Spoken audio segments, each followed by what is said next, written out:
Well, many of us chase the dream of working for ourselves, make our own schedule, do things our own way. We want to call the shots. It'll be great, right?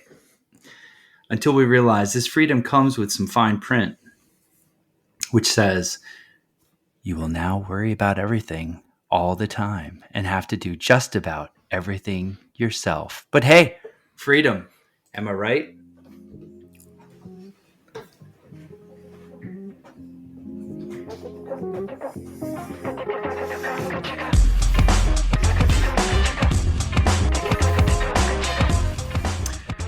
Well, if Bad Ideas had a support group, this would be their weekly meeting. This is Woodworking is Bullshit. God damn it, that's a t-shirt, buddy. I'm your host, Paul Jasper of Copper Pig Woodworking, scientist by day, woodworker by night. And across the screen, across the U.S., is my boy, Eric Curtis, fine furniture maker and content creator. Across the U.S.? Well, not really. Down, just south just of me. Just 2 cities down. Okay, fair enough. And tonight we have 2 very new and special guests first. And we're going to do a little different introduction than usual, but let's start. I'll start with what I know about them, and then they're going to introduce themselves in a different way. Our first guest, Brent Biglow. Brent started Biglow Woodcraft in 2015, centered around sustainability and repairability. I was really happy to read that. He started in the back of an upholstery shop making furniture, from what I understand, and now runs his own company of about 7 people, where they make handcrafted goods that are equal parts functional, beautiful, sustainable, and affordable. So that's, and Brent, welcome to the show. Thank you for having me.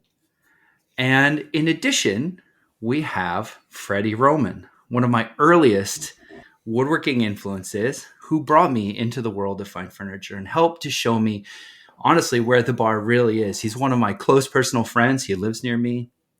And Freddy has had an amazing, storied education at the Furniture Institute of Massachusetts with one of the masters of period furniture, legendary Phil Lowe. And Freddy started making amazing furniture of his own before starting his own furniture restoration business. He's someone that I care about deeply, and I've wanted to have him on the podcast for quite some time. Freddy, welcome. Thank you for having me. Okay, that's my introduction of you two. So formal. I know. But now we get to do the informal. So, Brent, I want you to introduce yourself, but you're not allowed to use any labels.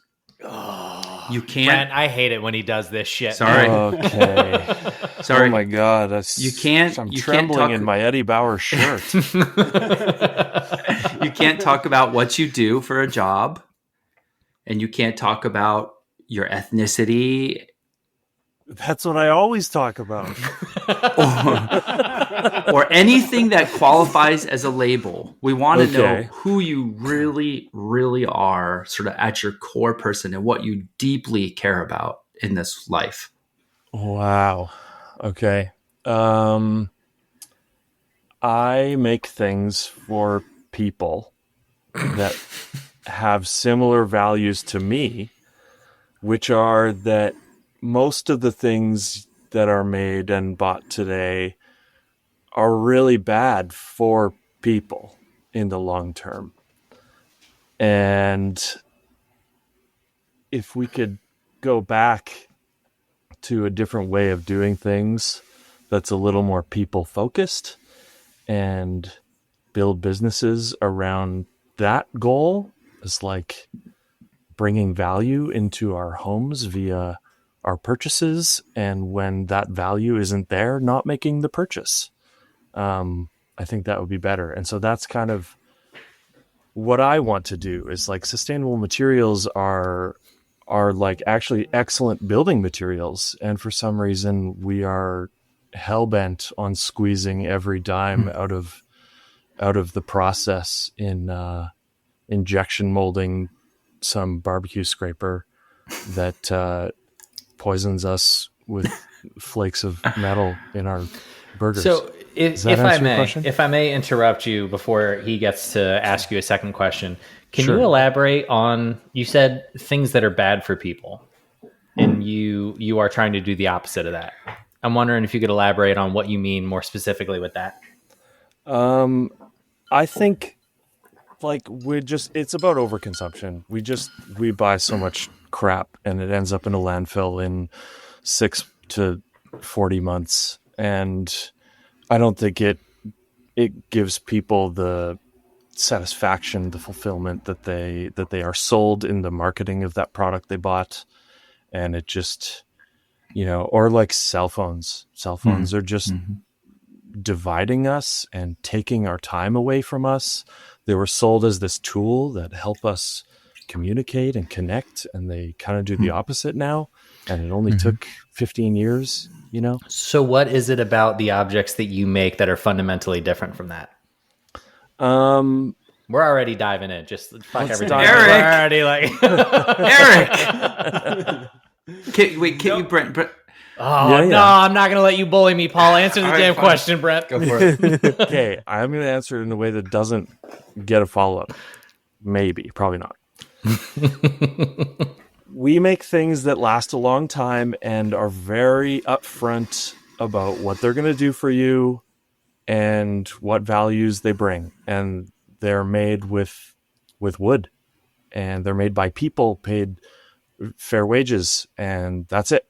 It's like it's all on the box, and the box has true words on it, and that is missing from today. So honesty.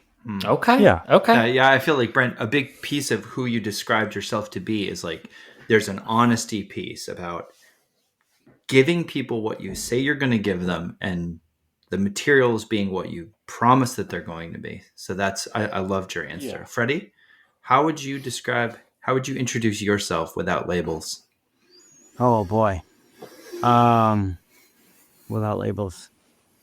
It's actually a very challenging question because I've been trying to think to myself, how can I actually describe myself here? I can describe myself as a person who enjoys the past and appreciates design and culture and tries to strike a balance in today's new world. And I still want to appreciate what's beautiful, but at the same time feel that there's tons of exploration out there that still, for me personally, I need to have and enjoy and cherish for someone who grew up very poor.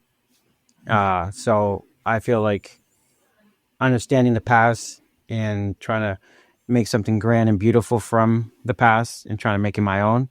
And hopefully that my makings or my appreciation can be shared to others, and hopefully they get an understanding and they get an appreciation for it to share with others or pass on to someone else who may have like interests, and maybe create connections, and then we can create a bond and friendship. Freddy, does that desire to take what was in the past and kind of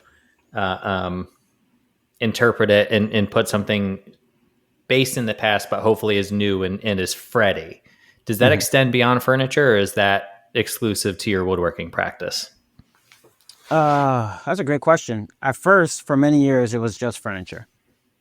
And now it's kind of like a new discovery as I step back away from what I once was to what I am now.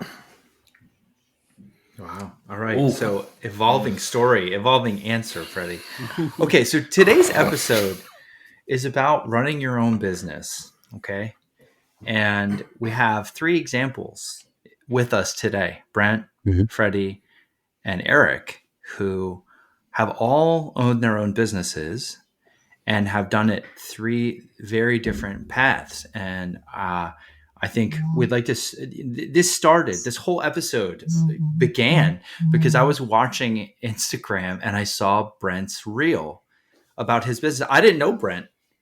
I mean, is that right? Brent, we've never met before this episode. So it's like, I found your story that you expressed in that reel so compelling that I reached out to you literally cold. And I was like, Brent, would you talk about this on the podcast? Because I think people need to hear this. So why don't you tell us a little bit about, the path you're on and where you find yourself now? For sure. So the reel in question was sort of It was something that I had been thinking about for months because I was going through an existential crisis. I don't want to use that word, honestly, but I said it already. I didn't know if I should keep going or if I should quit. And that's a small question that's always in the mind of a small business owner, I think. But when certain things happen, that question grows. And when other things happen, it shrinks. And a lot of things happened this year that made it grow very big to the point where I decided I was done. And I even told my staff and I told my family and friends that I was probably out in 6 months or so, and I was just laying the groundwork to move out of it. And I had kind of peeked over the fence at some project management positions, or a friend of mine is an engineer who estimates on big projects, and he said he could probably get me something like that. So I kind of envisioned my life different for the first time in 10 years. Like, I always knew what I was doing and where I was going until this year. And that was really strange. And to quickly recap what happened, I've been a custom furniture builder for 10 years. And about 3 years ago, we started building a product line because I wanted to scale and eventually get off the tools. And so we started building this product line, which is more scalable, hiring people, building a social media presence, building this online persona. And last year we made some headway, and we were kind of poised to succeed as a product business. And so I kind of went all in and I stopped taking custom orders. And then this year there was a trade war. We're in Canada. A lot of our customers are in the States, about 80% of them.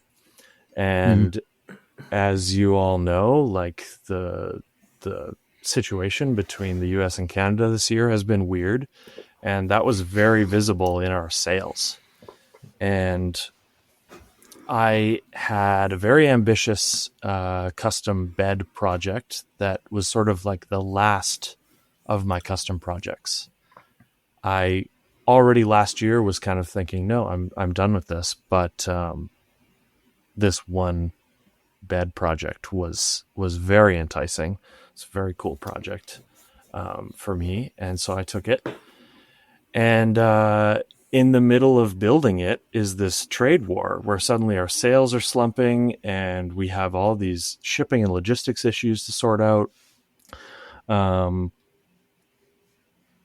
It was a difficult situation to be kind of split between the two businesses that I was building at the same time. And I was actively trying to get rid of one, but then we need money, and there's always like custom inquiries in my inbox that I can sort of fundraise from and just say, like go through and pick a few that I like and take deposits and book them. And so in the middle of all this, it's like I'm thrown back into doing everything at the same time. And so the shop became a production space for our product line, very much so. And there wasn't too much room to build custom furniture. And I'm building this bed in the evenings because it's all hands on deck to figure out this situation. And it's just easier to build a demanding piece when I have the shop to myself. And Brent, so can I ask you a question right there? I'm just trying to like paint a mental image right now. Yeah. How many people do you have in the shop on the floor, and how big is the space? The space is about 20. The shop itself is like 2,500 square feet. And then we have a little office and bathroom and stuff that's separate. And there were 6 of us, including me, at this time. Okay, so you've got 6 people on the floor building in 2,500 square feet, which fills up fast. Yeah, and you're trying to produce. Okay, and you're trying to produce a line of furniture at the same time as taking these custom orders in to kind of keep the lights on. Yeah. Okay, great. Just wanted to I'm trying to put myself in your headspace as you're telling this story. So thank you. Keep going. No, that's these are important details. Like it's difficult to get anything done in the wood shop during the day that isn't production. Mm-hmm. So I was running my business during the day, and for 6 or 7 weeks, I was going in after supper and working till like midnight or 1 or even 2 some nights, 3 or 4 nights a week to get this bed done. That's fine. I've done that a few times. It's a little different this year because we have a 2-year-old, but it's fine. I made it through. And this bed is in Seattle. I'm not in Seattle. And so we ship it, and we pay for the best shipping that's going to arrive on a guaranteed date because I'm flying out a day or 2 later to move this bed into the space and install it. And it's not just a bed frame. It's like a whole installation into the wall. So I'm doing some sort of finishing carpentry as well while I'm there. The shipping company loses the bed. For 5 days, we did not know where it was. I canceled my trip just in time. I actually canceled my trip for a different reason. And then it just works out, actually, that I am coming for the new successful date. The airline loses my luggage, but I think they maybe confiscated it, but they never actually said. Because I had some tools in there, and that was my mistake. I should have figured this out. But I had some tools in there, and they confiscated one of the batteries. I guess you can't fly with a big lithium battery on your drill. That lesson learned. But they didn't get me my bag for 3 days. So I'm in Seattle assembling this bed. Also in the luggage is like some like minor parts of the bed that I had custom built in my shop. God. So I can't do some of it. And of course there's changes on site, that like any custom home, it was being built at the same time. Like the bed was kind of one of the last pieces of this massive, incredible house, incredible clients. Like everyone is so understanding. There's this carpenter who's doing finishing touches on the house, and he's got all these tools, and he's super cool, and he helps me out. And I borrow his tools, and I rent a truck one day, and I go and pick up some wood from this foreign wood supply store and just kind of make do. And I did. And between me and this carpenter and the cool clients, like the bed is okay, but I'm in Seattle. You're not okay. If you're familiar with the climate of Winnipeg and the climate of Seattle, and like the grass was so green, watching this carpenter show up to this sort of dream house in the middle of a forest, like it wasn't ancient growth, but in my brain now it's like an ancient growth forest. I was in the middle of it. I was building it. Yeah. And it just like sort of all of a sudden hit me like I have the skill set to have a better life than I currently have. Wow.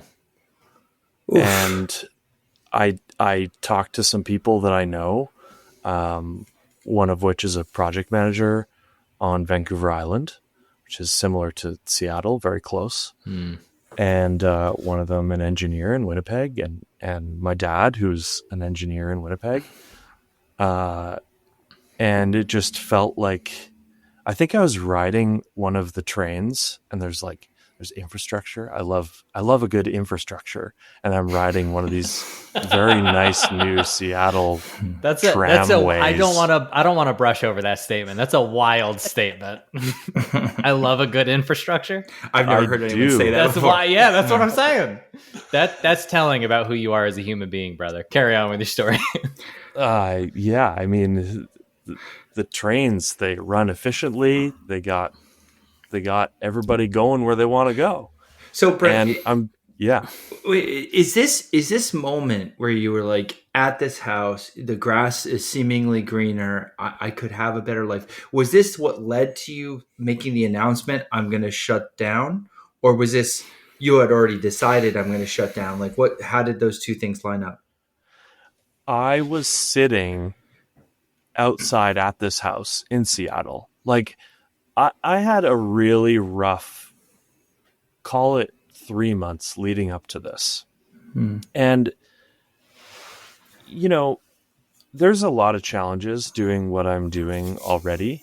And before that rough 3 months, like we had our first ever recall, and we replaced over, I don't know, 80 gravity bars. That's our flagship product that had a manufacturing issue that we didn't know because we weren't testing them, because we're a brand new company and we don't know how to do anything.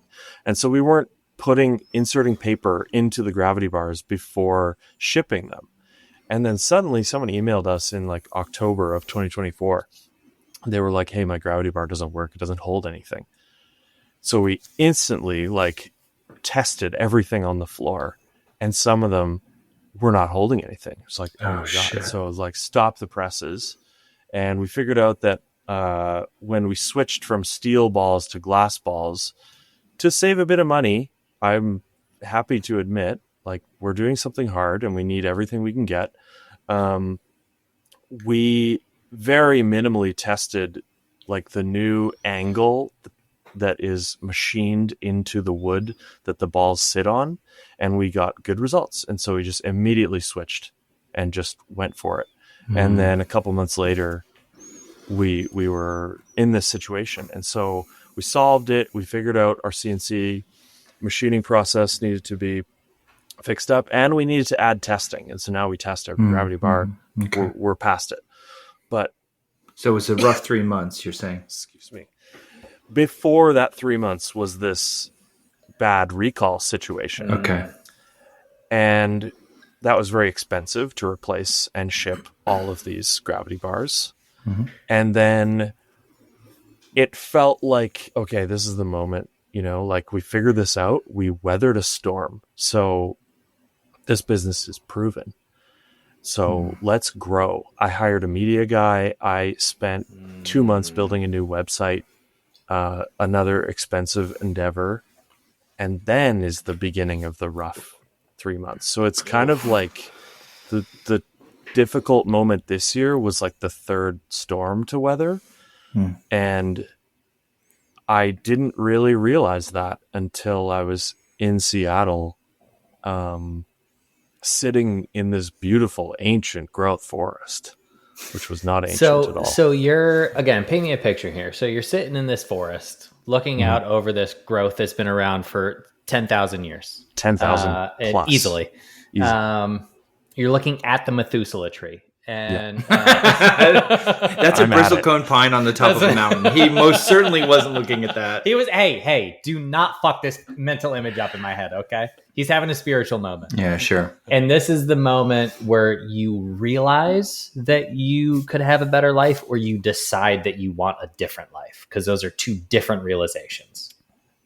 I would say it happened very quickly. Those are two different things, but like they were sort of witnessing other people with similar skill sets living out there doing their thing, and feeling like I could have that. I could have that. Yeah. And then at the same time, just like I was looking forward to my trip. Like, it is a furniture maker's dream to have a client who is like, I want your work and I want to fly you out to put it in my house. Yeah. For sure. That's like Still waiting on that dream. the top. Yeah. Hey, I got a contact for you. He's great.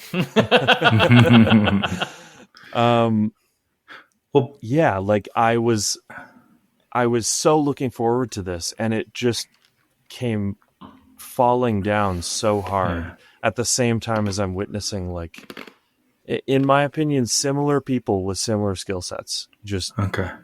even, and one of them actually messaged me privately after I posted that reel, and he was like, like I appreciate, and like it was a very nice message, but he basically said like everyone has their struggles, right? You only see each other's highlight reels. So like he was very comforting and like pushing me to not view his life or anyone's life as like the sort of highlight reel that gets presented. Well, so you were thinking about giving it up, Brent, and you decided not to. What convinced you not to?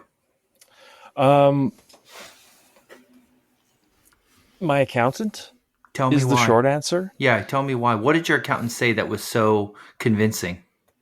I think like accounting is my Achilles heel tendon. Well, yeah, no furniture maker gets into woodworking so that we can run the fucking numbers. Like we want to build shit. Exactly. You want to run away from the numbers by building shit. And that's what I've been doing for 10 years is like, if I just build nicer and nicer shit at some point, eventually the numbers will just work. Are you saying if you build it, they will come? Was that yes? That's what it is. Okay.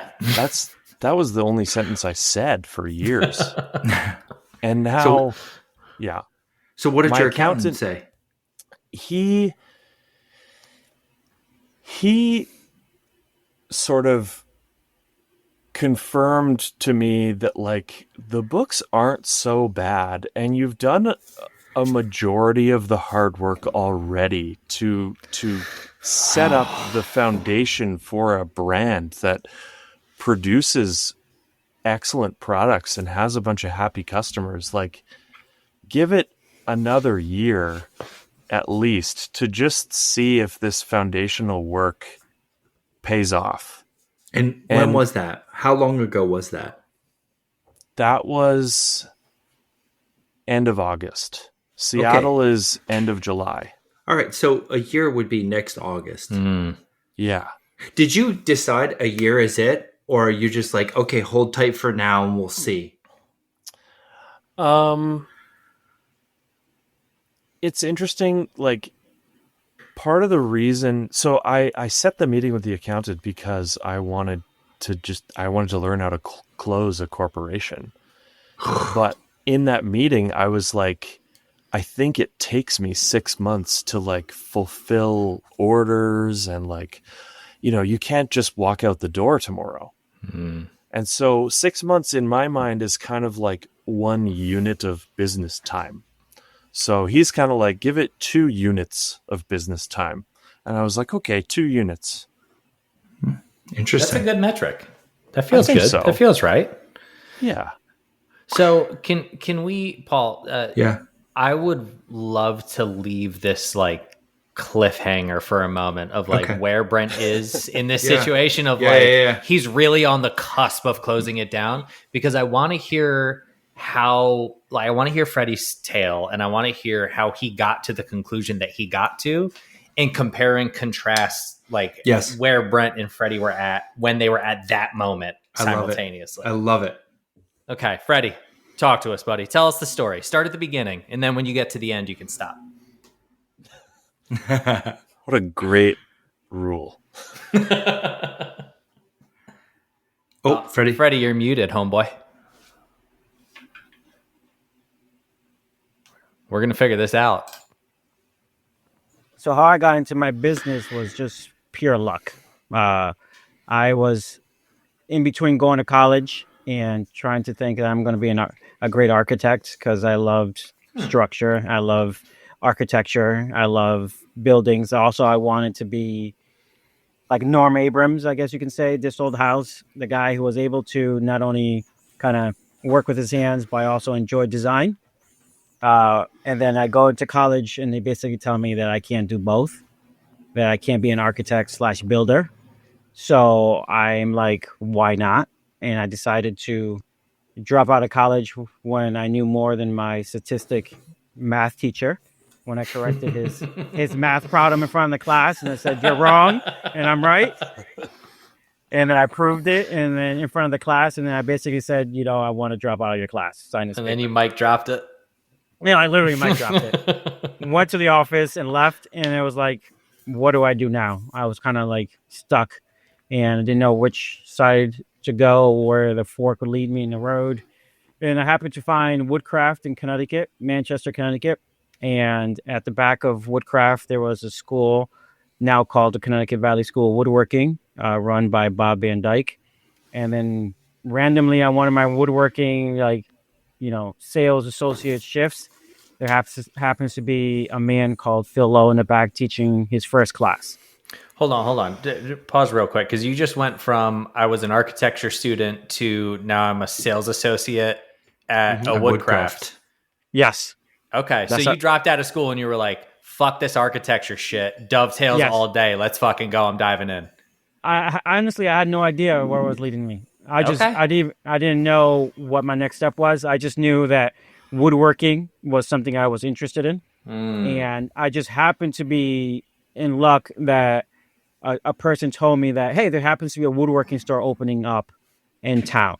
Gotcha. Okay. That's funny. And I went from architecture school to Olive Garden, so kind of the same. hey, Olive Garden is really the woodworking of Italian food, if you think about it. It's funny when you hear your family, I do know. The endless breadsticks was where we're going for. Yeah. So just by chance, I tripped up at Woodcraft, and there as a sales associate, I come to find out there's a woodworking school back there. Come to find out there's a magazine called Fine Woodworking. And then a kind of domino effect of all the authors at that time in Fine Woodworking was happening to be teaching at the back of the school. I happened to be there on the weekend that Phil Lowe's teaching his first class. And the guy is a whiz, being able to teach and produce, because the man is not only teaching 10, 12 students how to make a piece of furniture, he's also making the same piece. And he's flying as he's teaching. And everything is just like magical. And of course, I go in, like, he just keeps drawing me in. I'm getting closer and closer to the bench. I'm ignoring my job. And then I introduce myself. And he basically says, hey, I'm Phil Lowe. I run a school called the Furniture Institute of Mass. You should come up sometime. And basically, he just suckered me to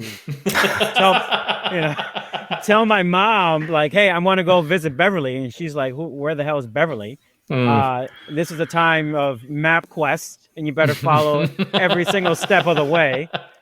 And for people who don't know Massachusetts, at least the North Shore, they don't label their streets throughout the path of the street. So they only label it at the beginning and the end of the street. Oh, that's helpful. So it's like, you're literally getting lost here. And I visited the school. It was very picturesque, right next to the water, in towns I've never heard of, which so much history. And I literally walked into the open house that he was having at the school, and like I fell in love. Like the aroma, the creaky floors. He had this wall of shame that was all this beautiful artwork that he physically did. Come to find out, those were his screw-ups, but he just never told you they were his screw-ups. He just laid them up on the wall to kind of showcase everything. And I literally just got sucked in, to the point that I applied to go to the school. I got accepted, and I went there for 2 years, which was the best experience of my life for my career. When was this? What years? 2004 to 2006. Okay.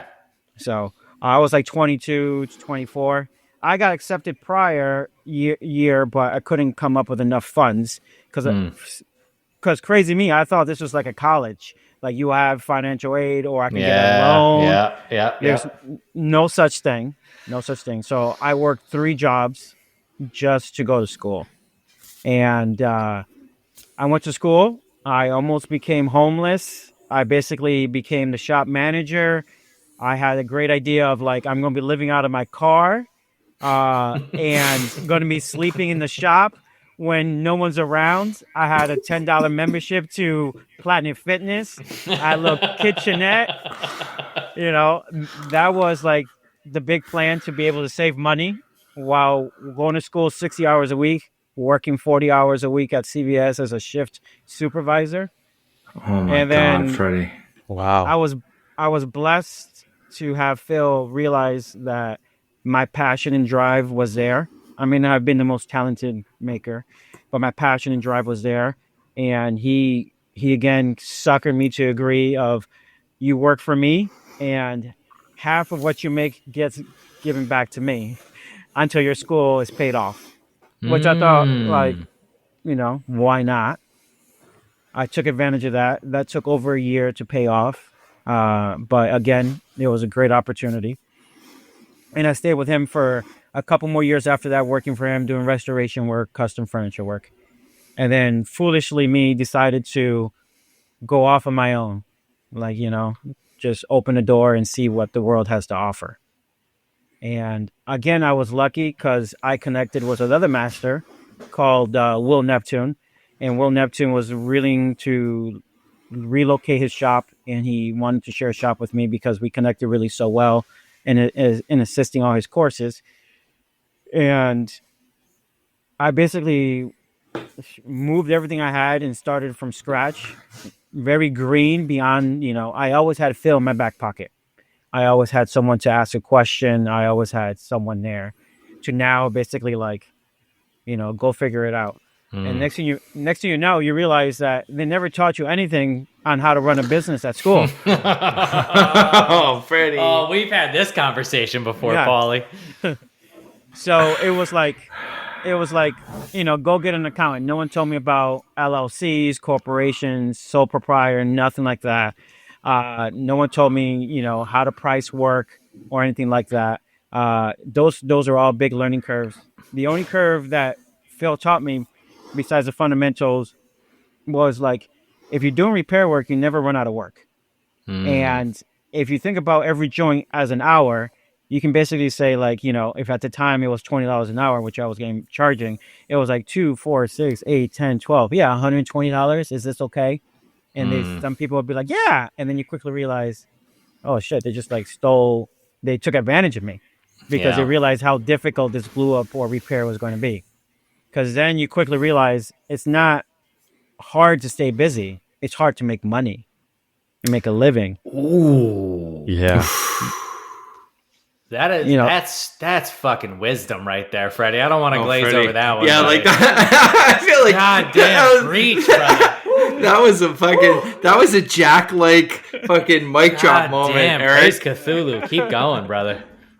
So, I basically quickly just dive in to try to figure out what do I charge?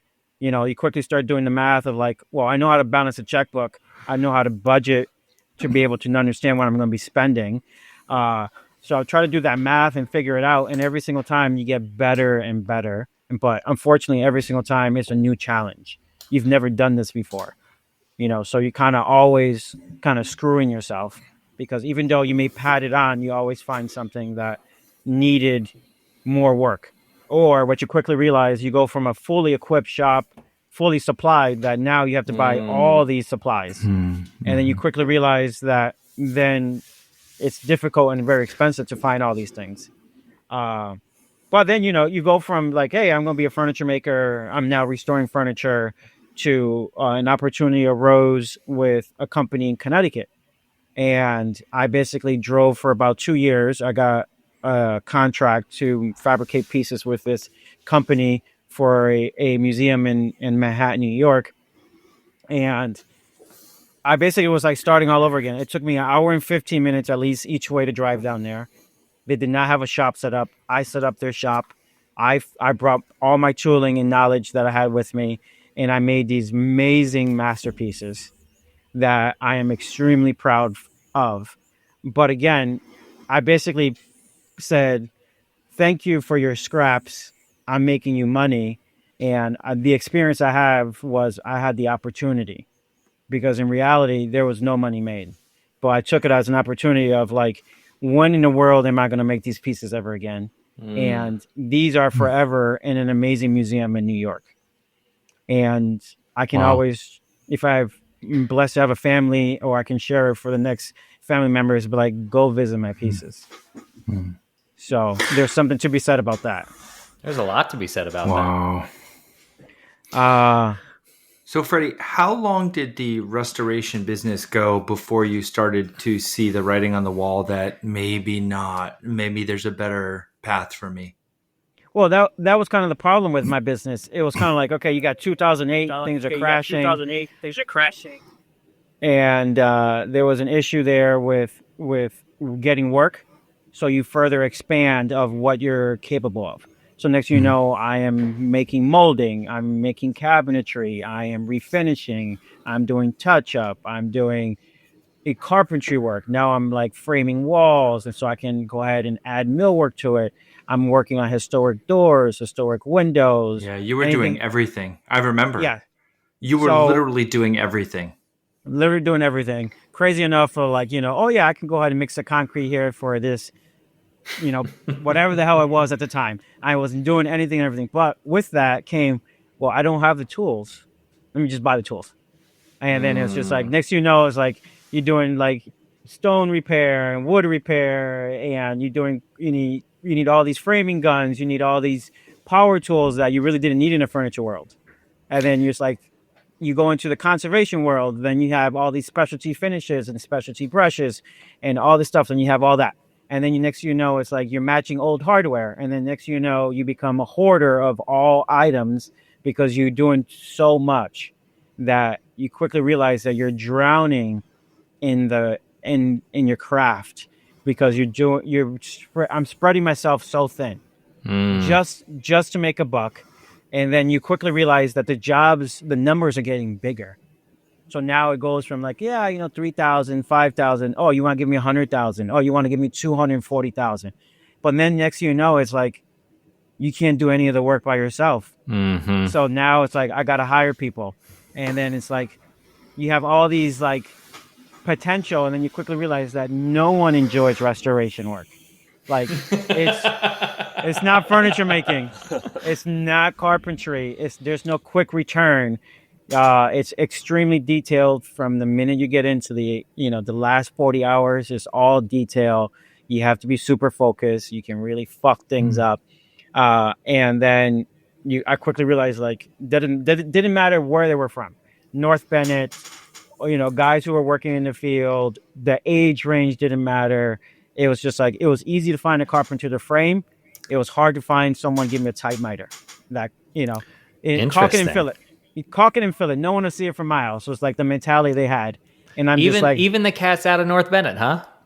Oh yeah. It's just like, I can't say all of them because if you're really good, of course, we're speaking in generalities. Yeah. So I will say that unfortunately, a lot of them that I was interacting with, wasn't up to par. Because I put myself in like their shoes. So I was like, dude, I wasn't anything special when I graduated. So I totally understand where you are. And then I quickly start working with them, and I expect them to be maybe just as good as I was when I graduated, to then realize like, am I somewhat special? Like in a good way? Like, so is it in listen, Freddie, you're special and wonderful, and I don't mean to degrade that in any way whatsoever. But I'm also wondering, is it like, how much of that is driven by hunger, right? Like it sounds like you and I have both made the decision that like, we're going to do this come hell or high water. We're going to figure out how to make furniture our living. Mm-hmm. And Brent, you may have had the same like feeling, like that thing of just like, this is what I have to do. So I'm going to figure out how to do it. Fuck everything else. Right. Yes. And 100%. Coming out of school, what I've noticed is a lot of students, including a lot of people in the cohort that I went to CFC and did the 9-month with, the overwhelming majority of them aren't in furniture anymore. And I don't think it's for lack of talent. I think a lot of them were incredibly talented. I think it was more just like a dream that then once they realized how much work it was going to be to accomplish that, they were like, well, fuck this. I could just go get a job and still build shit. Yes. So is 100%. Is that what you were experiencing with those students coming in? Was it just like a not a lack of potential, but a lack of drive to get from potential energy to actualized energy? 100%. 100% accurate statement. Yes, that's what I got.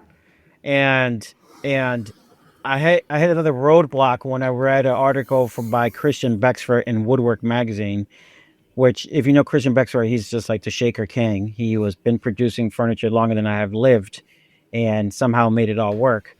But in that article, he said one statement of saying that if you want to make furniture for a living, then you go to business school. You don't go to furniture making school. Okay. This is the argument I had with Bexford many years ago, but maybe that's an after show story. Yeah, we'll talk about that in the after show, Eric. So Freddy, what was the straw that broke the camel's back in terms of running your own business and making you like decide that's enough? It's time to look into working for someone else. Do you remember a defining moment? 100%. It was the year after my mother passed away. It was Mother's Day. It was my mother-in-law and wife basically having an intervention and saying to me that my work is killing me, that they thought I could not work more hours in a day, and that somehow I'm doing 18, 20 hours a day. I'm only sleeping 2 to 3 hours a night. I am going to bed after them and waking up before them or gone from the house. And all I am is a ball of stress. And the tears of seeing my wife and my mother-in-law express that to me, and just thinking, reflecting of my loss of my mother and how hard she worked. So there was that factor, but there also the factor of, I vividly remember the conversation like a week or a few days before Phil passed away, and he told me that legacy is bullshit. Don't be a slave to your work. It's not worth it. Live your life. Oh, God. Oh. And we're talking about a man who fucking believed in legacy like you would not believe. So like until he got sick, legacy, push legacy. And he wants to be remembered. His legacy is everything. And then to have that phone call conversation and hear those words, basically kind of like the cannon just started bubbling, it's going to erupt, the volcano. And so it's kind of like, that's kind of what started. And then the wife basically and mother-in-law saying that you just can't continue doing this, man. Like, what are you going to do? How is this sustainable? Because so what year is this? How long you been in the game at this point? So this is like 4 years ago. Yeah, 4 years ago.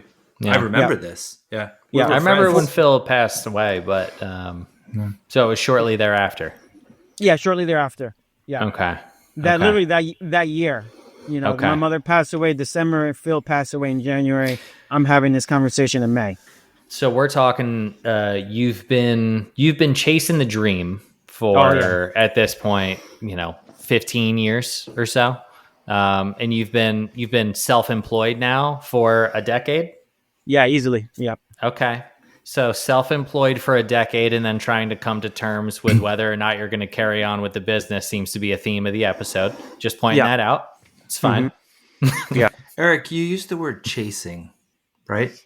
Sure. And one of the thoughts I have for all of us, Brent, Freddy, and Eric, you have to talk about your business model as well and kind of your decision-making. But when you say chasing, what are we actually chasing? It's a dream. It's an idealized version of life. Mm-hmm. Like realistically, nobody gets into furniture because they're like, I am so obsessed with crafting the perfect joint. Like if you're that hyper fixated on like the mechanicals, then you're probably going to get pushed to become an engineer, right? You're going to get pushed to become an architect or whatever the thing is. Furniture is a romantic endeavor. 100%. It has its story. It has its visuals. Like when you tell somebody that you are a furniture maker, they immediately picture something in their head, whether that's how you live your life or not. They immediately have an image of who you are as a person and what your life looks like. And I guarantee you it's not what my life looks like, but it is what they have in their head, right? Yeah. And I think that's where it all starts of like, we fall in love with this romantic idea. I don't think it's any different from when people are like, I'm going to be an artist or I'm going to be a filmmaker or I'm going to be a chef, like whatever it is. It's a creative endeavor that they fall in love with this like idealized version of life. And I think Freddy hit that. What's idealized about it? Is it that you're your own boss? Is it that you'll be successful and make money and have a sense of control? I don't think the business destiny comes into it at all. I think is it you'll have peace, like this serenity of like, I control my destiny.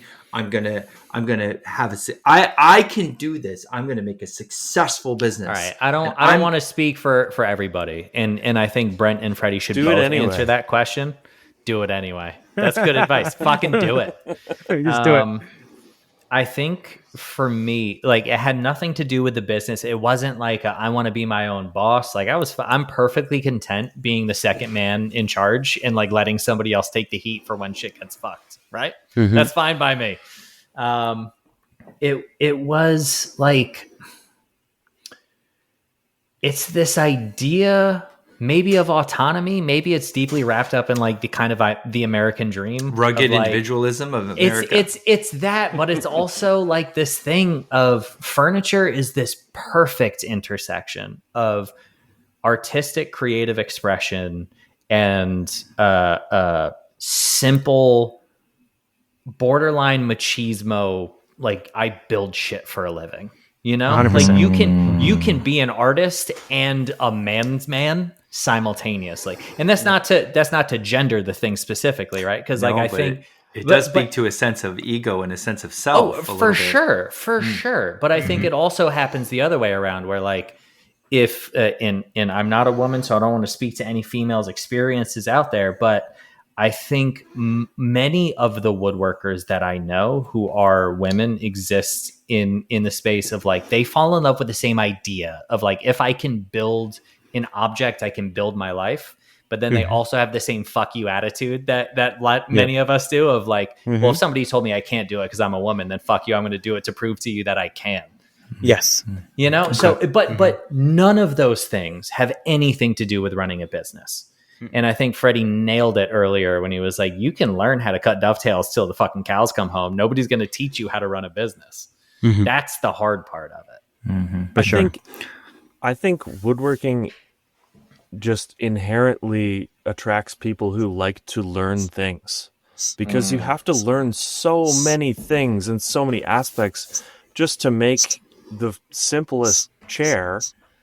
And as a result, it has this like natural on-ramp to like, well, I'll make a business and I'll learn how to make a business now. And I think it attracts the type of person who is always just like, well, why can't I do that? I'll just do that. And then naturally, well, why would I get a job? I'll just make a job.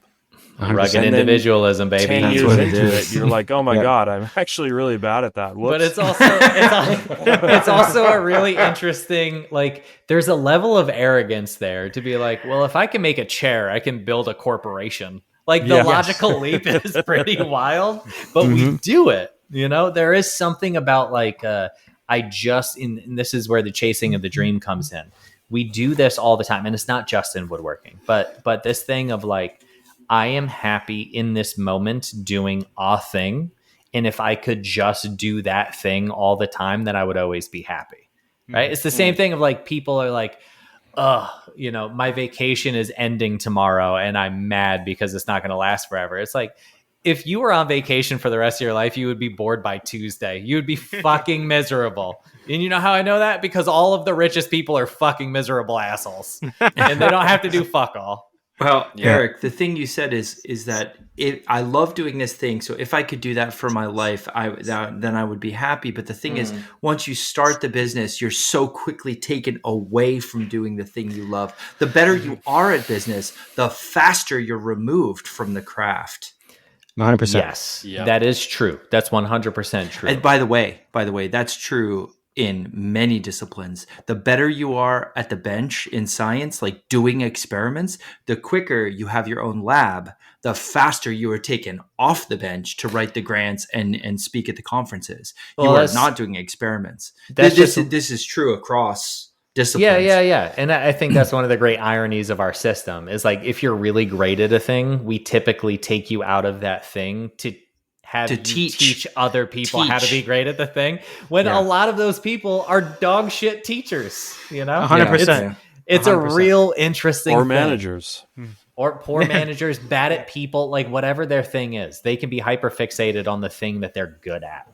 And in the woodworking world, the other side of that frustration coin is if you're really fucking good and you decide not to run a business or be a manager or whatever it is, if you're just on the floor for the next 50 years, the thing that we have to contend with is, okay, I'm fucking great at what I do, but I'm not being fed projects that are interesting to me. Yes. Because I'm just working for somebody else. And so that's where I think the thing jumps in of like, if I'm self-employed, I get to pick my projects and I'll be more engaged.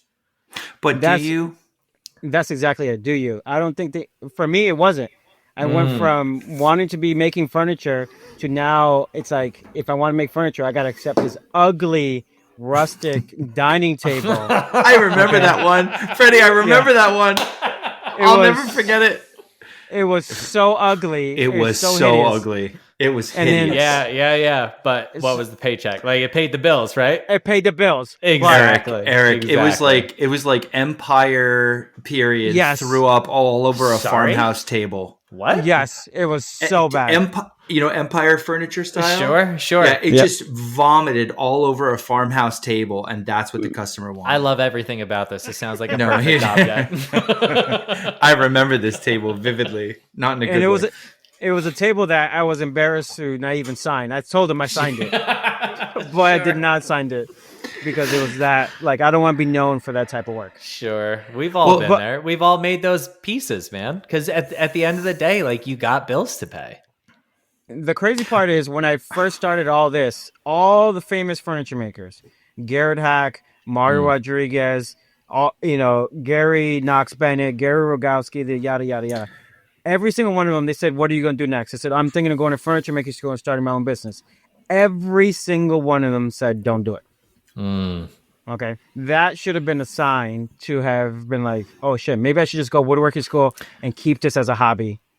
It's interesting because every one of them, save Gary Knox Bennett, teaches at woodworking schools.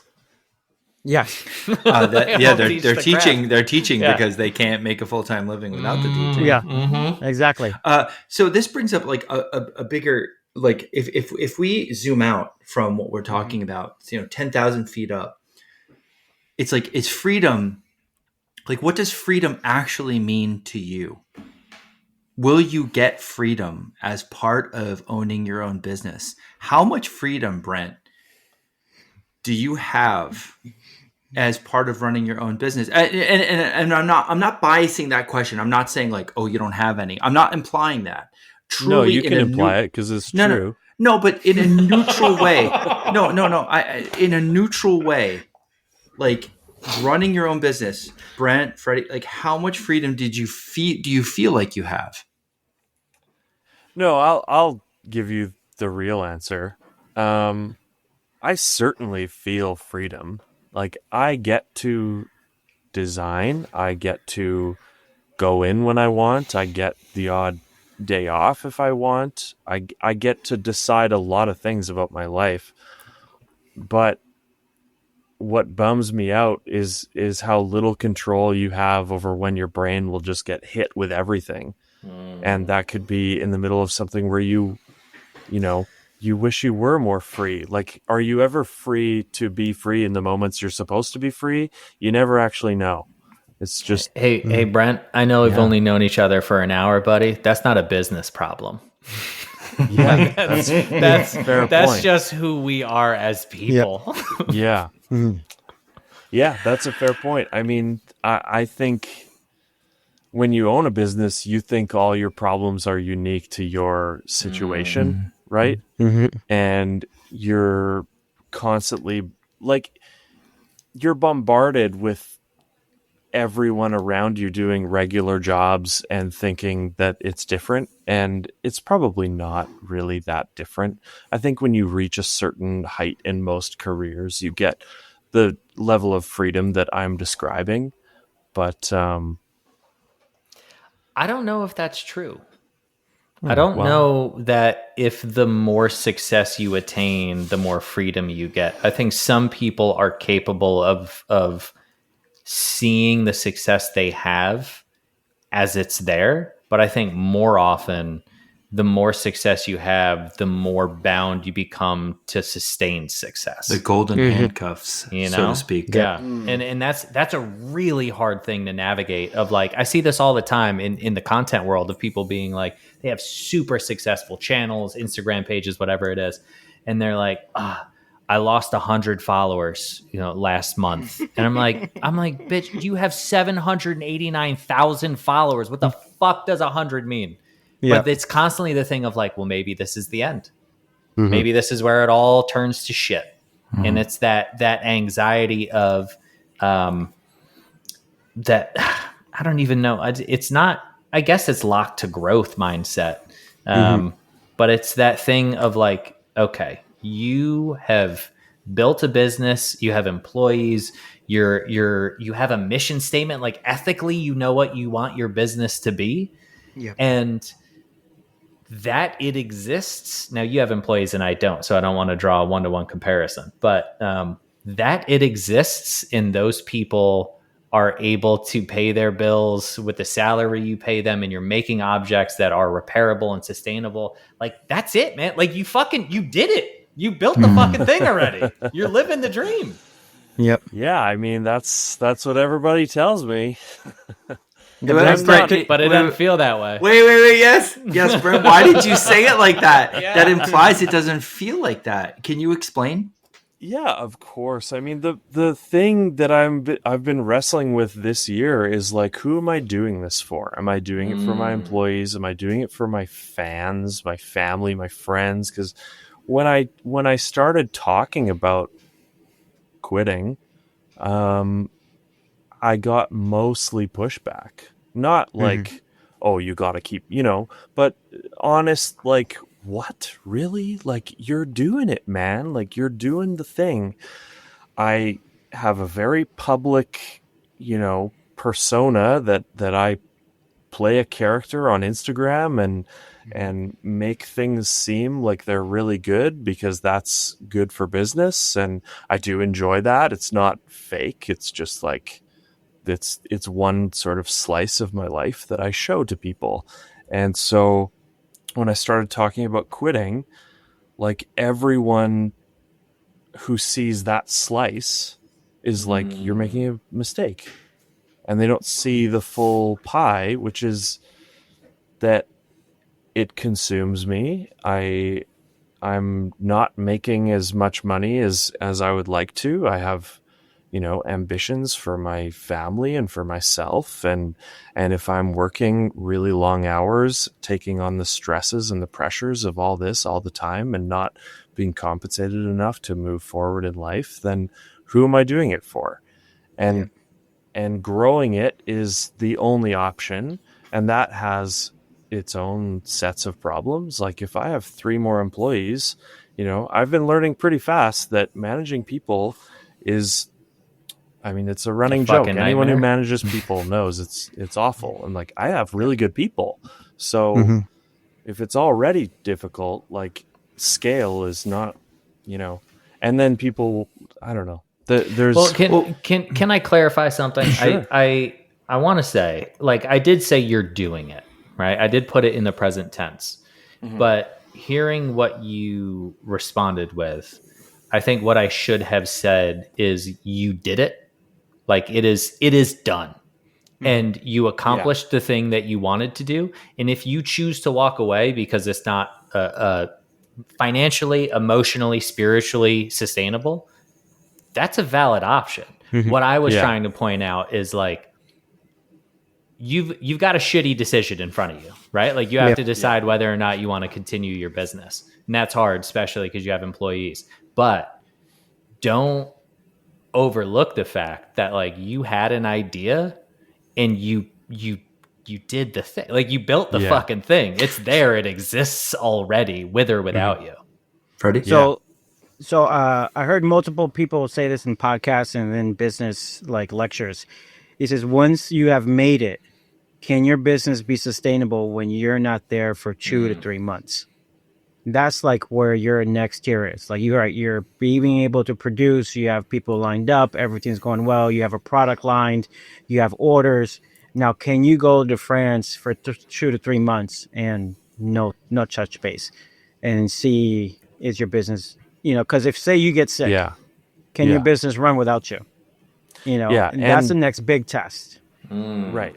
That is the next tier for me. I need to get to that point. And I don't know if any of your listeners follow me on the internet. You may have noticed, like, I'm not as prominent online anymore. Like, we're running ads, we're running email marketing, we're running sort of things that run themselves a lot. And I am testing the limits of, like, okay, if I'm not showing up and making a video every day like I did for 3 years straight, what happens?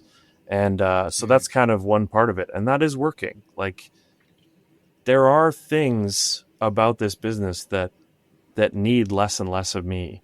And in that comes this freedom to explore this question in the first place.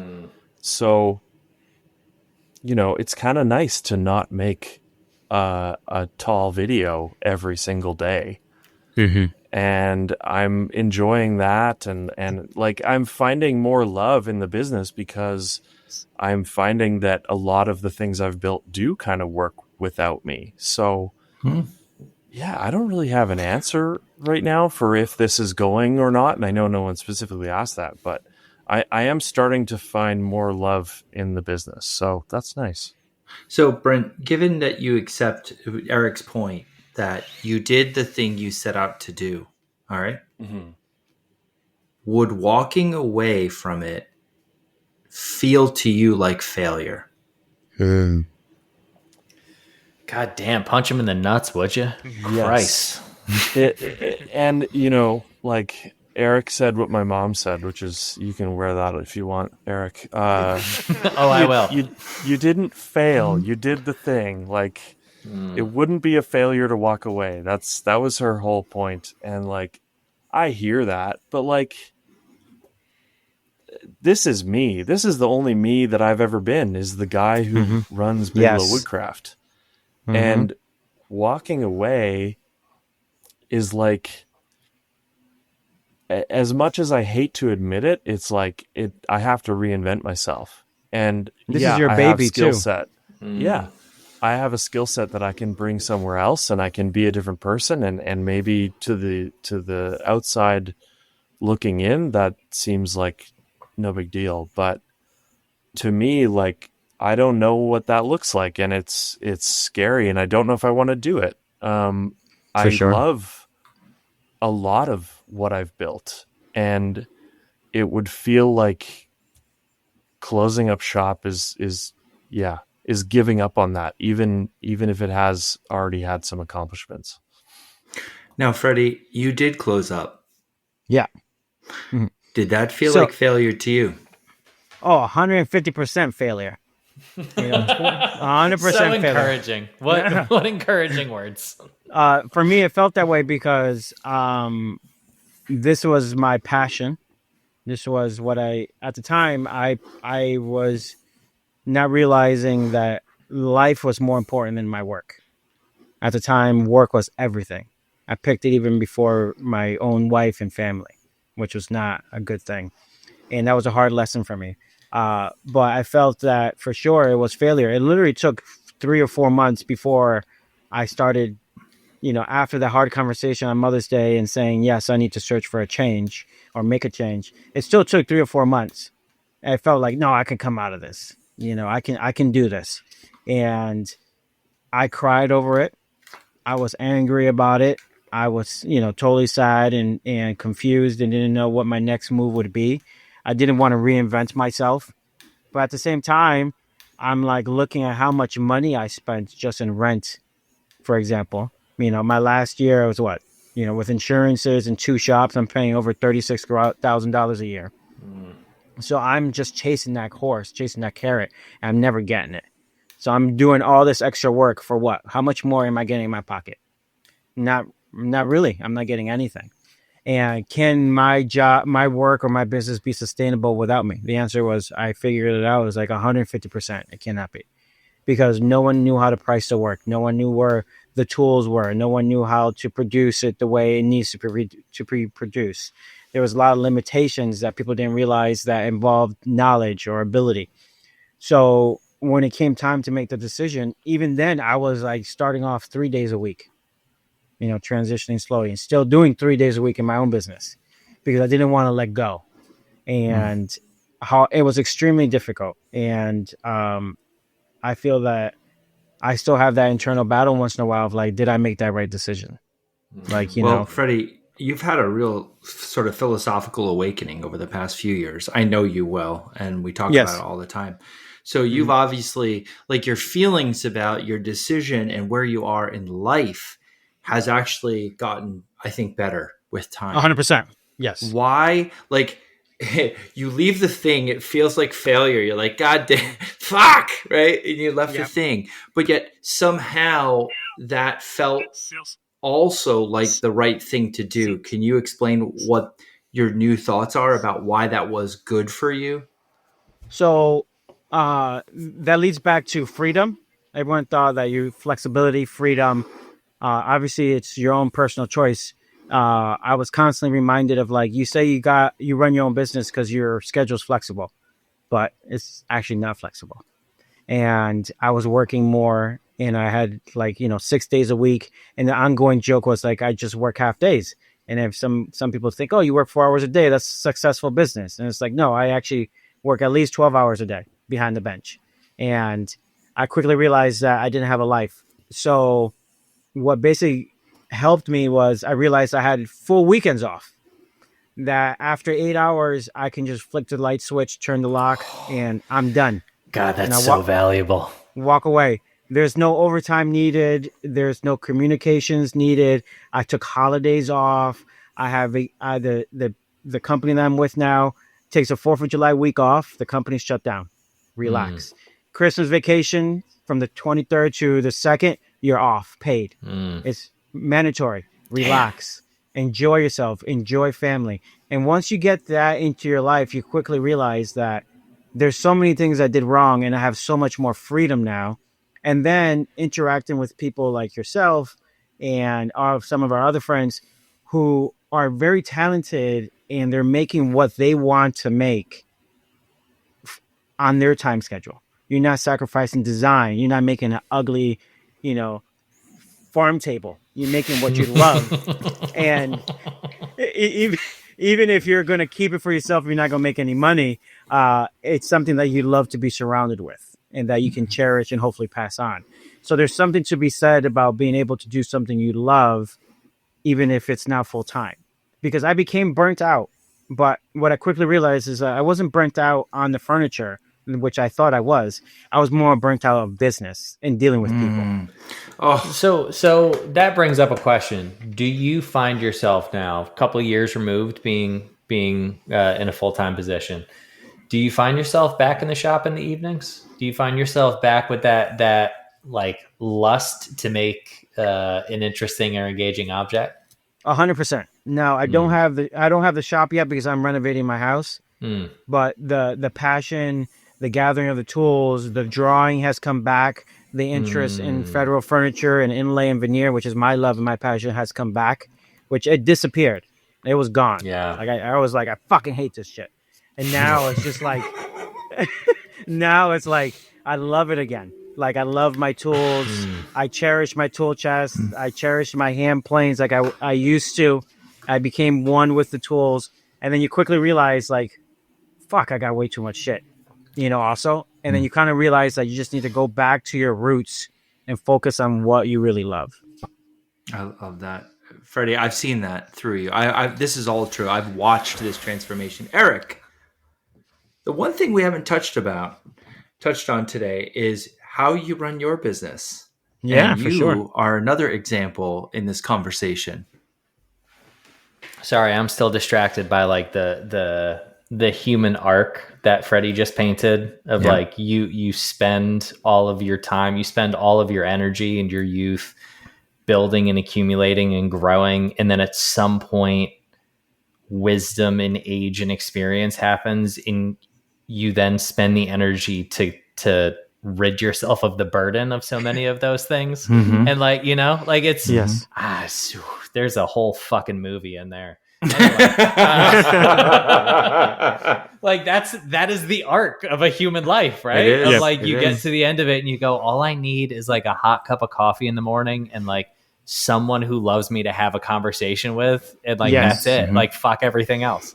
It reminds me of that awesome video that could have been faked, I don't know, where the guy is about to finish his like spool of wire. Yes. For 40 years. That's such a good fucking clip. Just like it was. Paul doesn't know it. I don't know that one. All right. So there's this dude who's just like sitting on a half wall, and he's wearing a Jets hat, and he's got this empty. These are important bits. Yeah, they are. Well, what a loser! I know. It's a hard life. Maybe that he had that like sadness deep within him because of his Jets fandom. For sure. But he's sitting there with just like an empty like pipe, and his wife comes out with the camera on the phone, and she's like, "What the fuck? You're looking at this pipe like you're sad. Like what the fuck is happening?" And he's like, "I've had this spool of wire for 40 years. Like I've had this spool of wire since I was like 15. And every little bit, like I just take a little bit off, do what I got to do, yada, yada, yada. And now it's over. And I'm thinking about like how much of my life this spool of wire has been through with me. And now it's gone. And it's like, he's having this really like profound reflective moment. And then his wife's like shitting on him because it's fucking wire. And he was like, that's it, I'm done.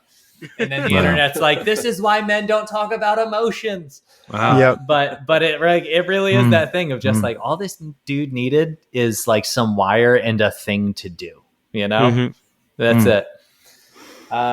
Anyway, so yeah, how do I run my business? That's a great question. If you find the answer, please let me know.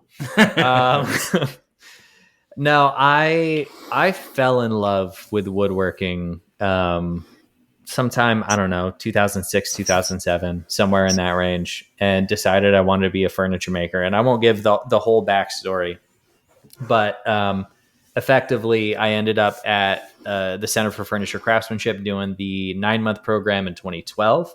And I got out of that program and immediately was like, well, I've graduated from furniture school, so now I'm a furniture maker. So I opened a business and immediately failed miserably. Like, you know, to the whole conversation that we've been having, I knew how to build furniture. I didn't know how to design furniture. I wasn't good at that yet. But more importantly, I didn't know how to run a fucking business. I had no business opening up an actual functioning business. So really, I spent most of my days just like making things in the shop and thinking if I made them and sold them on Etsy, somehow that would pay the bills. Spoiler alert, did not do that. So I did that for 2+ years. My wife at the time was working, so that's how we paid the bills. She was a teacher. So there wasn't a lot of spare income, but we got through, and I completely burnt out. Like it was miserable. I had nothing but work, and I did not make any profit either of the years of the business. I wanted to do it, and I think I needed to do it to learn that I was bad at it, but it was a miserable experience. And by the end of it, I closed the business in 2015, moved back down to Pennsylvania and took a job again, and decided from that point on I would never run a business again, because I don't think it's suited to who I am as a person, which is kind of obsessive and without structure, lack the ability to regulate, you know? And so it's a real thing that we fucking identify with, right? Love that. Yep. So I was working at cabinet shops. I was fucking around doing a bunch of different things. Learned a lot just from being, apprenticing from different people. And eventually, when I was teaching, and I was teaching woodshop for 4 years and making shit and tinkering around, and then I got the Netflix show, and then I had to be available for season 2. So my boss and I decided like it unfortunately didn't make sense for me to sign the contract for next year. So it was just like, okay, I can either try to find a job that will be easy to quit if we get called back for a season 2, or I could just give it a year and just like see what happens, right? Like I got paid for the show. I had enough to survive for a year. If I hustled some, let's start from ground zero. Let's see what I can build a foundation. And I considered it, I called it a year 0. Like I had no intention of making any money. It was if I have to go back into business, let's observe both my tendencies as a business owner or as a self-employed person. And let's also just like see how to do the thing. Like, am I a content creator? Am I a production woodworker? Am I a one-off woodworker? All of these different options were on the table. But I made a deal with myself that if after 1 year I was miserable again, I would walk away. And how that's many years a deal. ago was that? That was 2021. So 4 years now, coming up on 5 years. And I made that decision from that point forward that every year at the end of the year, I would take a hard look in the mirror and be like, do I want to do this for another year? And if not, that's totally fine. Like I can walk. Part of the reason I don't have employees is because I understand at some point in my future, I will look in the mirror and go like, okay, hey, good run, walk away, go do a thing, go teach, have summers off, make shit on the side, enjoy fucking health insurance again, like all those things that you don't think about when you're like, I'm going to be self-employed. So that was 2021. And since then it has been an adventure of trying to figure out, how to grow my business because I have taken a creative interest in learning how a business runs, how to grow it, how to tell a good story, how to make content, how to make good objects. All of that is really engaging to me. But I think the bigger question is, do I find the adventure fulfilling? And if I don't, then I need to walk away. And this year was an interesting year because I burned out hard, midway through the year. Like I got to June and I was like, I don't want to do this anymore, and then the rest of the fucking year happened, which was abject dog shit for different reasons, not business related. And where I'm at now, November coming up, I mean, look, I'm a month and a half away from kind of that hard look in the mirror, looking at what I want to do for 2026. Mm-hmm. And I'm looking for a new challenge, because if what I do in 2026 is the same as what I did in 24 and 25, I don't want to do it. I'm not interested in repeating, right? Mm-hmm. And so currently, it's a good club. Yeah. Well, I mean, listen. A business is a living, breathing entity. It changes, it grows, it adapts over time. And if I'm holding my business hostage because I want it to move in a specific direction, then it's probably not going to go in that direction. And B, I'm probably going to be miserable trying to force it in that direction. Mm-hmm. And so right now, like my YouTube channel, I think I've done all of the things I set out to do with it. Not that I'm going to stop, but there doesn't feel like a lot of growth opportunity there. Doing the new channel with Larissa feels interesting and exciting. And if that means you take one step back to hopefully move 2 steps forward, then I'm fine with that. It's a thing I'm excited about. It's a thing I'm interested in. And if that means I'll do this for another year and then we'll see where we're at, great. Then let's fucking see what happens at the end of 2026. Sounds amazing. I mean, that's the romanticized version of it, right? Yes. Yeah. 100%. Your highlight reel is good. So Eric, you're at that end of the year and you're thinking a slight shift in focus for next year. It's nothing seismic, but nothing seismic. It's a shift, but again, I was pretty intentional about not taking on employees. or expanding too fast, because once you do that, and Brent, please don't take this as a critique in any way. No. This is just like my emotional reaction to taking on employees. Once you do that, I think you now have an ethical responsibility to look after your employees almost before yourself. 100%. 100%. You got to make sure that you can keep feeding them, and the last person to eat is you. 100%. Sorry. Please go ahead. I was just going to say that pressure, when you are feeling like you're losing your love for the job and everything, that pressure is even bigger, and it's like a huge chunk that forces you to make decisions that you wouldn't otherwise make. And yeah.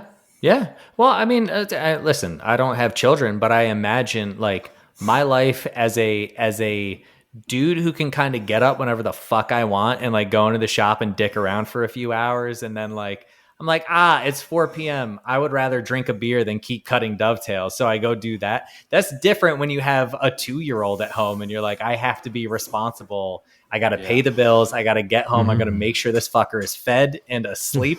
And then maybe I can drink a beer. Yeah. You know, it's a different, and she hates it's a different eating and mentality. Sleeping. It's very weird. I mean, not for nothing, but my child made me dinner tonight, so eventually it comes back around. Well, you're also 78 years old. So, oh, fuck right off, you ageist little bitch. Oh my god, oh my god, Eric. Did she make you dinner, or was she just taking care of you in your ripe old age? No, maybe it's a little bit of both. She identified the meal on TikTok. She bought the ingredients. She brought it home, and we cooked it together. And we ate it. She said, "People, you got to eat your mashed peas." I'm just giving Brent. I'm just giving Brent a preview of coming attractions that he's got the good life on the way. Yeah, I just got to survive till then. That's it. That's it. Well, you guys, another 40 years. I've heard. Oh my god, I'm not 40. My daughter's not 40. Fuck all of you. So I've heard 3 very different stories today. I didn't have a lot to add because I don't have this experience the 3 of you have, but I've heard 3 very different stories today, Brent. I've heard about, a story of, I felt compelled to build this empire. I built the empire. Things out of my control went sideways. I've had moments where I look at a different path and very much think, why can't I have that? And then I'm reminded, hey, things may not be so bad if you just stick with it a little bit longer. You may find some of those tensions ease. I've heard Freddy's story. I fell in love with woodworking. I went to one of the most prestigious furniture schools with one of the true masters of woodworking and creation, Phil Lowe. And you became like a son to him. That's the one thing Freddy didn't say is Phil thought of Freddy. They became extremely close. Phil thought of Freddy as the son he never had. And that relationship was all part of, I think, the experience for you, Freddy. And you did what you thought was the right thing at the time, repair, because you'll always have repair there. It's not so fickle like bidding out jobs in furniture creation. And that led into all these other related fields that you kind of knew what you were doing enough to earn money. And you thought, maybe I could try this, maybe I could try that. But then quickly that sort of it sort of became in essence, like a monster, and sort of, the tooling and all the different expertise, and you were capable of doing it, but there's only one of you. Freddy can't scale infinitely. Freddy is a person of one, and the business, became, so overwhelming that you said, I have to do what's best for my family at this point. And you made a very sharp, I'd say gradual, but sharp U-turn, in which case you squared your new philosophy, like, my life is more than my job. I've heard you say that. And that was like a beautiful story arc to watch. And Eric, you talked about this story arc with Freddy earlier, and Eric, you've had a hell of a story arc too. Like the three of you, what all over the fucking place. Like again, like an incredible furniture school and a teacher, of little middle school teacher for years, and a furniture maker who had no idea about the business, and then a Netflix TV star. Like what? Yeah. Like who does that, right? And then take the doors that are open to you. That's all. And then successful YouTube, content creator. And now, I'm not sure where your path goes, but man, these three stories is just like incredible.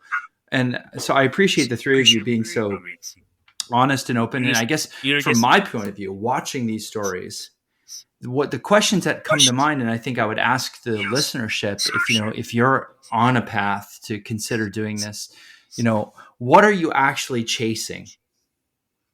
Mm-hmm. Is it success? What is that? How do you define success? Is it a sense of control over your life? Is it a sense of peace? Is it ego? Is it ego? What kind of life are you trying to build for yourself up front? Like we don't ask ourselves that until it's like way down the line. But I would say, having the wisdom of all those years, Eric, you little bitch, having the wisdom of more years under my belt, being the oldest person in this conversation, I now I realize up front, I would like to ask myself, what kind of life, not just the business, but what kind of life am I trying to build? And is the freedom I think I'm getting actually the freedom I will be afforded given the reality of running the business? Well, and can I just say, can I add to that real quick? Because a lot of folks have this idea of what it means to be a professional woodworker or a professional creative in some capacity. All four of us on this podcast are professional woodworkers, just in different capacities. So don't lock yourself, whatever the mental image you have of, I'm going to be a professional woodworker. I'm going to be Freddy fucking Roman one day. Like Freddy's path is Freddy's, I'm going to be Paul. I'm going to be Copper Pig one day. I'm going to have a shop that's like no more than 6.5 feet taller to the ceiling. It's going to look like a fucking mad scientist on acid works in there. And I'm going to have a cataloged idea of where everything in the shop is, even though it looks like the picturesque version of ADHD. Do that one. Like that is listeners. That one. That's Paul's life, though. You know what I mean? Yeah. So everybody's path takes different turns, and don't judge your own journey based on somebody else's story. Mm. I would say finally, if you do choose to change your story, Freddy, Eric, Brent, right? If you do choose to change your story, are you internalizing it as failure? Is it failure? How do you define failure? What does it mean about you as a person? How will you come to terms with it moving forward? I don't know that we have answers. We've tried. It's an hour and 30 minutes, and we've done our best to explore this. And I feel like I'm almost left with more questions than I have answers from this episode. But I really do appreciate the three of you being so honest. Well, Are We Failures is a whole episode in and of itself, dog. Like that's a therapy session. Eric? Oh, all right. Well, gentlemen, can I proselytize you real quick? Can I preach the good word to you guys for a moment? Because our Lord and Savior. This episode will come out in December, and I wanna celebrate our Lord and Savior, the coming of William Teresa Burkle of WTB Woodworking. Have you guys heard of WTB Woodworking? No. The miracles, the number of people. I was witness a couple of Saturdays ago to him feeding the masses. In nomine Patri, Filii, Spiritus Sancto. That was an experience right there, buddy. He feeds the masses. He clothes the sick. I think that's what happens at WTB. And he gives the gift of woodworking to woodworkers all across the globe. So right now, he's running a lathe giveaway, I What if it's not? You just said he's giving away a lathe. What if he's not? I feel good about this. So starting on October 27th and going until December 19th, there's going to be a giveaway where you can register at wtbwoodworking.com/giveaway. You're going to get a Jet mini lathe, MIDI. I don't know the difference. Fucking 20 years into this. Size, Eric. Size is not everything that matters, Paul. Okay. Mini smaller than a MIDI. Could you just let me do my ad read for the Lord and Savior William T. Burkle? He's so well prepped. Let him do it. He's so well prepped. So he's gonna the winner's gonna be pulled on December 20th. So you can check that out. He's also running a sale on Chill epoxy products because he's out of the kindness of his heart. He's just such a humanitarian that he wants people to get plastic into furniture. It feels good. That feels right. General Finishes and Target Coatings and Melbourne. Oh my God, Tool Eric, Company please stop talking. Available. No. It's good. He loves it because he's a generous deity. So that's WTB Woodworking in Huntington Valley, Pennsylvania. The end. Did you just use the word deity? He is our Lord and Savior. Freddie, praise be. Freddie, I cut you off. What are you gonna say? I'm sorry. I thought when I read the message WTB it meant like water then bathroom. I didn't realize this was actually. Well, we gotta hit the bathroom before we end the pod. It's a group effort. Okay, well, water then bathroom. Anyway, speaking of which, we're going to transition to the after show. I feel like, to fit in everyone's story, we didn't have a lot of time to dig into certain questions we had. I think we'll explore some of this in the after show. If you want the after show, all you have to do is subscribe to our Patreon. It's in the show notes every episode. We appreciate it. It pays for the hosting and all the other associated costs we have, and of course it supports us. We appreciate if you do that. Also, and I just want to acknowledge that Paul and I both read the comments on Patreon sometimes. It's usually Paul, but sometimes I do read them. He read them when Paul told him to stop being a fucking deadbeat and read them. Also, I realized when I respond on the WTB or not the WTB on the Woodworking is Bullshit Patreon, it just still sounds like I'm talking like you're talking because we talk from the first person. So I'm just gonna assume that every comment that gets responded to is from me from this point. Okay, well, forward. You could do this radical thing of saying Eric here, but I can't speak about myself in the third person. That would be wildly arrogant, dog. The one time Eric logged in is when Paul shamed him for not logging in. Anyway, we have a chat group on Patreon as well. People have been posting questions and posting their projects and asking for feedback and criticism and critique. It's actually, I'm pleased. We've only made it 2 weeks ago, and it's pretty active already with people sharing. And funny enough, someone said, I only share this here because I feel comfortable with this group, which I thought was a great compliment. Yeah. It says something about the listenership of this podcast that people here are open-minded and constructive. And I love seeing that. Never post your work to the woodworking subreddit. Just don't do it. Oh, no. Just don't go on want to have a bad the day. Woodworking subreddit. Yeah. They don't know how to do woodworking anyway. Okay, with that, Brent, thank you. We'll talk to you in the after show. Freddie, thank you. We'll talk to you in the after gentlemen. show. Thank you. Great stories today, Thank y'all. you. Okay, bye. Bye, everyone.